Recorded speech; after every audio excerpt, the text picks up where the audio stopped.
হ্যাঁ মাস্টার মশাই, আমি এবার থেকে আপনার কাছে পড়ব। আমার কাছে?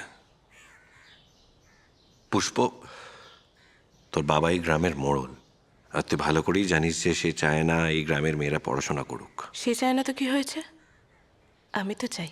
আমি আপনি আমাকে পড়াবেন না? পড়াবেন না আমাকে? কি করছিস তুই এটা? পড়ছে মাস্টার। আপনি আপনি কনককে যেভাবে পড়ান আমি ঠিক সেইভাবে পড়তে চাই। এরকম করিস না পুষ্প। ওই বেজাত গরিব নাইবের মেয়ে কনককে আপনি যদি পড়াতে পারেন তাহলে আমিও আপনার কাছে পড়বো। আপনি পড়ান না। করিস না এরকম পুষ্প, করিস না। বাঁচাও!